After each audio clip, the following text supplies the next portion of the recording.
Shalom! Começando este dia com Deus, porque Deus é bom e a sua misericórdia dura para sempre. Amém.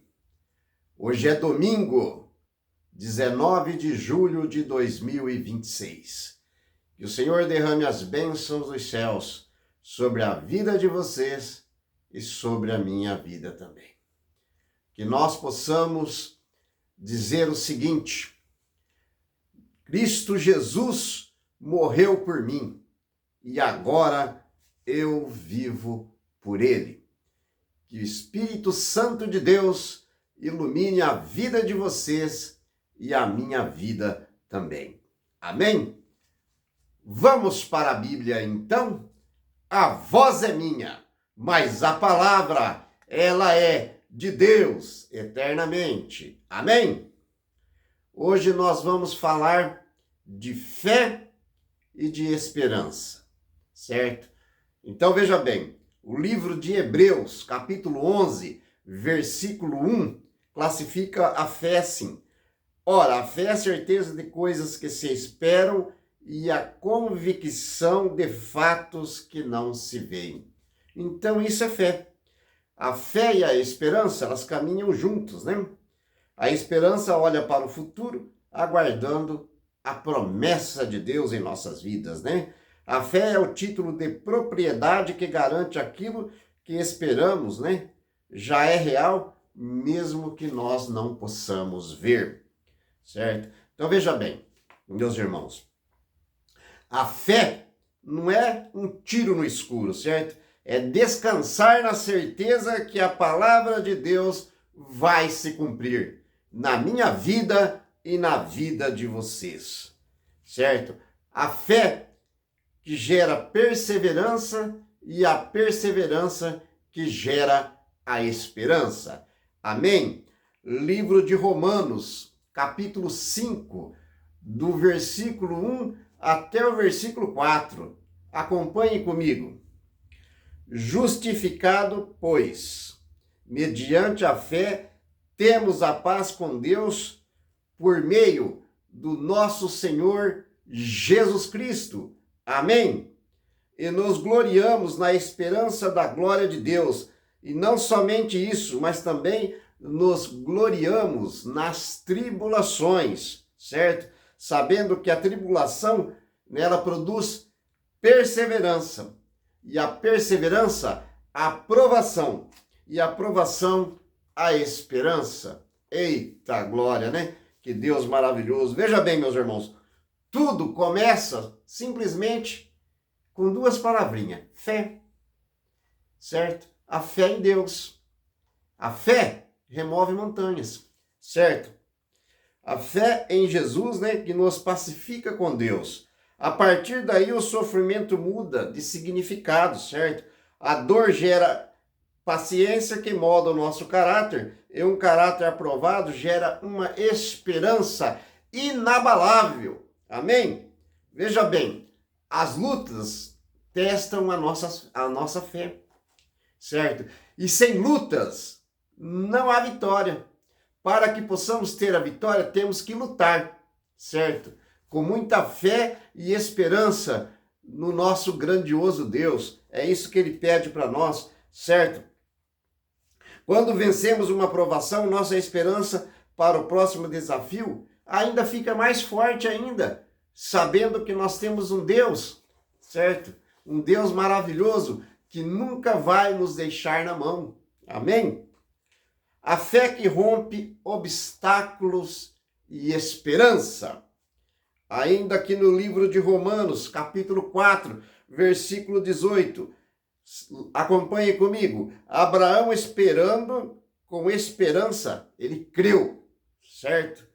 Para vir a ser pai de muitas nações, certo? Segundo o que lhe fora dito por Deus. Abraão creu na justiça, creu em Deus, né? E isso foi lhe imputado para a justiça. E Deus disse: de você, Abraão, farei uma grande nação, certo? Veja bem, esperar contra a esperança significa que humanamente, né? Abraão, ele não tinha motivos, certo? Porque ele e Sara já eram idosos. Qual é a esperança que ele tinha? Mas ele tinha muita esperança e muita fé no seu grande Deus, que também é o nosso grande Deus, certo? Mesmo assim, ele decidiu apoiar a sua fé na promessa que Deus lhe havia feito, certo? Abraão, o pai de uma grande nação. Abraão teve o filho da sua velhice, Isaque, né? Então, tudo isso, meus irmãos, é a fé e a esperança nesse grande Deus, certo? Veja bem, os limites humanos não limitam o poder de Deus, certo? Porque nós chegamos até um certo limite, não mais que isso, certo? Mas Deus não. Para Deus não tem limite, para Deus tudo é ilimitado, porque Deus pode tudo e nós não podemos nada, certo? Mas e o destino final da fé e da esperança? Agora, o apóstolo Pedro escreveu em 1 Pedro, capítulo 1, versículo 3. Bendito Deus e Pai de nosso Senhor e Salvador Jesus Cristo. Amém? Que segundo a sua muita misericórdia, nos regenerou para uma viva esperança. Amém? Mediante a ressurreição de Cristo Jesus dentre os mortos. Isso é claro, se Cristo ressuscitou, nós também ressuscitaremos, certo? A nossa fé não se resume apenas aqui, nesta vida terrena. A nossa fé não resume somente a vida aqui neste mundo, porque Deus tem algo muito melhor preparado para mim e para você na vida futura, certo? Ao seu lado, certo? A nossa esperança é viva porque Cristo ressuscitou e venceu a morte. Temos garantia da vida eterna e da ressurreição de todas as coisas, certo? Esse Deus é maravilhoso, esse Deus é magnífico. Então, meus irmãos, nunca percam a fé e a esperança nesse grande Deus de misericórdia, certo? A raiz da esperança. Ainda em Romanos, capítulo 15, versículo 13, lemos assim: que o Deus da esperança os encha, né, de toda alegria e paz, à medida que confiam nele, para que vocês transbordem de esperança pelo poder do Espírito Santo. Eita glória, né? Que o Deus da esperança nos encha de toda alegria e paz, certo? À medida que confiam nele, à medida que nós confiamos em Deus, ele nos dá essa esperança e essa paz que excede todo o entendimento, para que vocês e eu nos transbordamos de esperança pelo poder do Espírito Santo de Deus, certo? Amém? Paulo chama Deus de o Deus da esperança, significando que ele é a própria fonte de onde emana a expectativa para o futuro. E o nosso futuro é no céu, ao lado do nosso grande Deus, certo? A ordem espiritual, é clara, começa com fé e confiança, certo? E resulta o quê? Em alegria e em paz. E transborda em esperança através da ação de quem? Do Espírito Santo, que é o Espírito Santo que nos convence do pecado, certo? Então veja bem, quando depositamos nossa confiança em Deus, nossa ansiedade diminui. Somos preenchidos por uma paz independentemente das circunstâncias atuais em que vivemos. Sabe por quê? Porque para Deus, se nós estamos com Ele, né, não precisamos de mais nada. Se Deus é por nós, quem será contra nós? Ninguém. Porque a fé e a esperança é Deus. Deus é a fonte de fé e esperança, certo?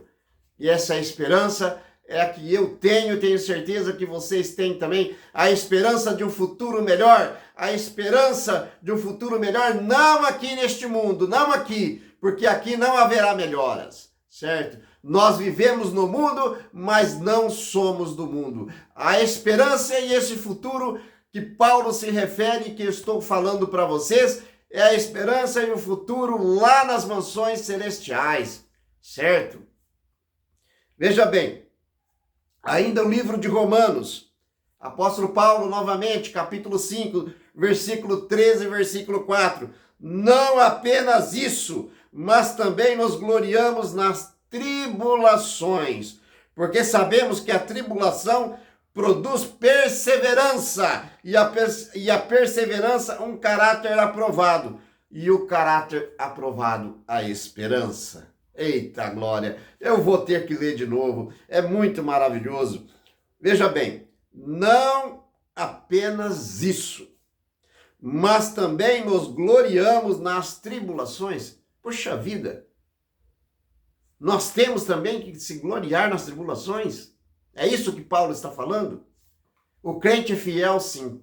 O crente que é fiel, ele se gloria-se nas tribulações, porque ele sabe que aquela tribulação é passageira, que a tribulação é para moldar o meu e o seu coração, para que nós tenhamos mais expectativa de um futuro melhor, certo? Porque sabemos que a tribulação, ela produz perseverança, e a perseverança, um caráter aprovado, e o caráter aprovado, a esperança. Eita glória!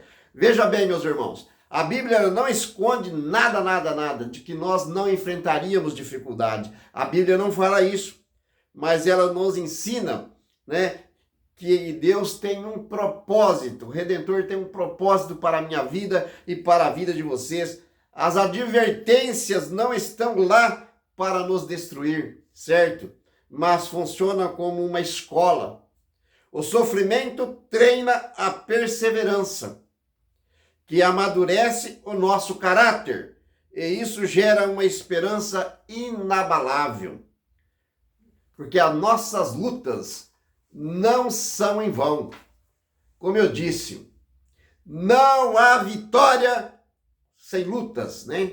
Se nós não lutarmos, nós não alcançaremos a vitória. E a vitória é Cristo Jesus, né? Que é o elo de ligação entre nós e o nosso Deus. Amém? Oremos.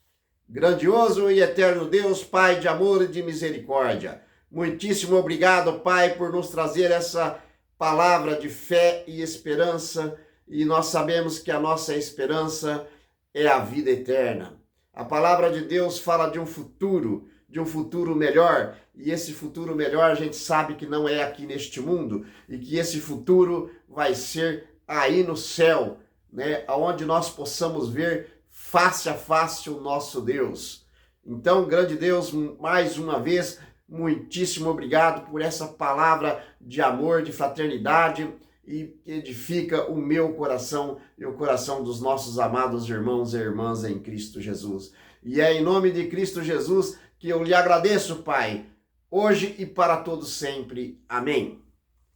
A voz foi minha, mas a palavra, ela é de Deus eternamente. Amém. Shalom!